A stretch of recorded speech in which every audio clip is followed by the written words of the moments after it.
সবচেয়ে বড় চাকরি হচ্ছে নামাজ, যার বেতন হচ্ছে জান্নাত। বাড়ির কাছে মসজিদ থেকেও আমরা মসজিদে যাই না, কিন্তু আমরা স্ট্যাটাস দেই যে আমরা একদিন মক্কা যাব।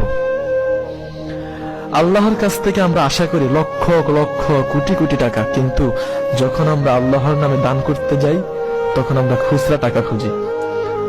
আমরা শ্রেষ্ঠ নবী পেয়েছি, শ্রেষ্ঠ কিতাব পেয়েছি, শ্রেষ্ঠ ধর্ম পেয়েছি, কত সৌভাগ্যবান আমরা, আলহামদুলিল্লাহ। একটা কথা মনে রাখবেন, আপনি আল্লাহর দিকে ফিরে যান, সৌভাগ্য আপনার দিকে ফিরে আসবে ইনশাআল্লাহ।